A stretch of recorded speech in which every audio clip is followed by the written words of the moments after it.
All right, welcome to the next in the 67-day course that you're, again.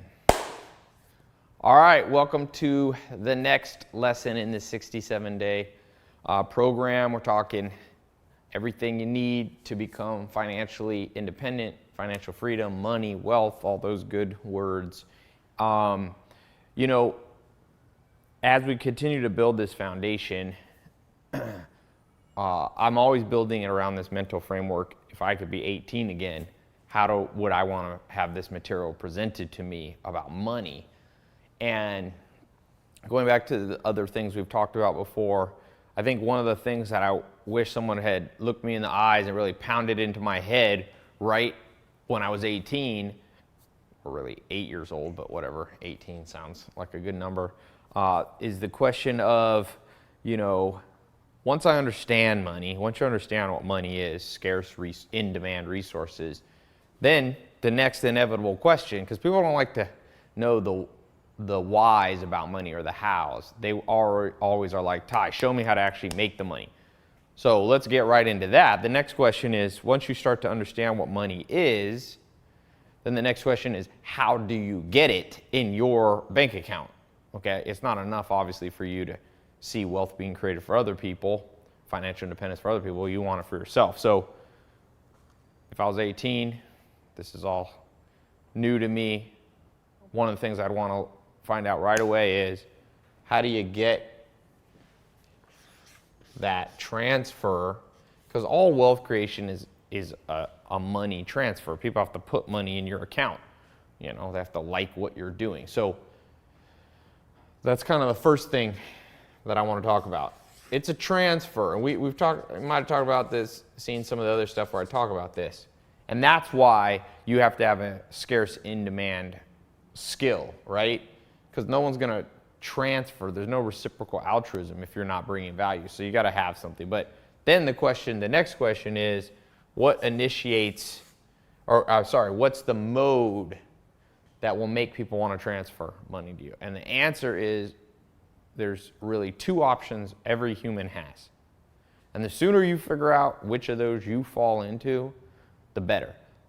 Maybe you'll be one of the few people who can, we all kind of will move between these two modes, so you have to understand the modes, okay? The first mode, this is based on some cool science here, which I'm going to kind of summarize. A, there are producers, okay? And B, there are performers. There's a good book, this Self-Made Billionaire Effect, which is this kind of scientific research on wealth creation, making this transferred to you.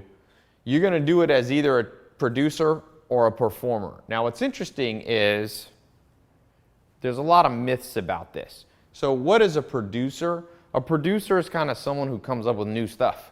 They produce out of thin air new ideas, new companies. They're kind of like entrepreneurs, inventors, a lot of times authors, scientists, okay?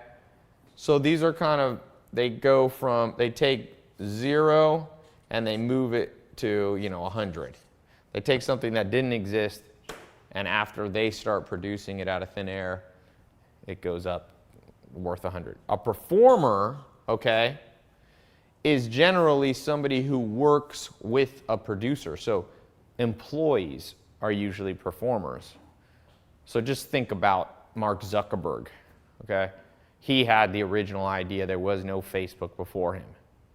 It was 0, or it didn't exist. He came up with the idea, started doing the programming himself, got a few people to put some money in. Next thing you know, it was starting along. It wasn't 100 right away, but it was being produced, like I said, out of thin air. Well, next, I'm going to time myself so I don't go too long here. He started to add people who are performers, right? So that could be a computer programmer, a secretary to answer the phone, a designer, whatever. He started adding people, bankers, people who gave money to the business, So a performer usually takes a company that's more than zero. Maybe it's already started halfway, and they help get it to 100. Now, there's a few things I want you to know. I'm not going to lie to you, even though society lied to me and probably lied to you too. There's both of these categories of people. Whichever one you fall into, you can make money, okay? And I want to share with you the pros and the cons, because this is based on one of the best pieces of advice throughout history. Thousands of years ago, Plato, Socrates, Aristotle, they talk about this. The Oracle of Delphi. It was basically an ancient kind of wisdom giver, and the advice that this oracle gave was know yourself. So going back to 18 years old, what I'm talking about today is when it comes to money, I wish somebody would have laid out the options and then say, Ty, know yourself, get in your lane, and do it well. Because this is the only way that creates money transfer, is getting into one of these modes and doing it well. So but not going to lie, the producers, when things go well, these get the wealthiest, okay? So if you are, and we'll talk about how to tell what you are, if you're a producer, you have the highest potential in general. Why? Well, this is the downside of being a producer. You take the most risk. For every Mark Zuckerberg and Bill Gates, there's 1,000 people who tried to produce something from zero and spent 10 years of their life and ended up with zero bank account, or worse sometimes, completely broke or in debt.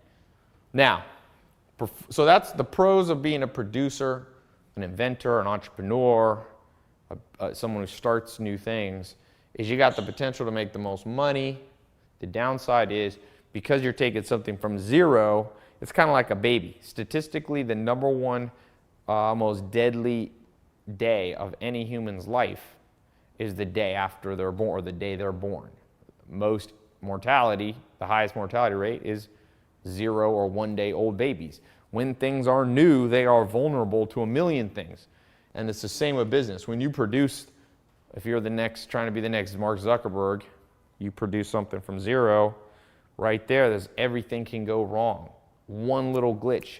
Big companies like Facebook, now, where it's like at the 100 level, it's not going to overnight, one employee disappearing, one person, stealing from the company, one lawsuit, that's not going to kill a business. But had it happened in the first month or the first year of Facebook, one little thing can be catastrophic. So just as if you turn out that you are a producer, that's great. Just understand you're going to be taking a little more risk. And the good news, if you do it right, though, that risk has the chance to be rewarded with a lot more money. But for those of you who are like, I'm a little more practical, I'm not sure I want to start it from zero, well, guess what? You might be able to be a performer. And performers get wealthy too. There's different levels of performance. Just a practical example, Steve Ballmer. So Warren Buffett and Paul Allen were really the original guys who started Microsoft, Bill Gates being really the first one. But then there's people who came later. Steve Ballmer came in later. He became the CEO. He ran the company on the day-to-day. He was really a person performing. What performers do is they take what a producer's already built and they ramp it up.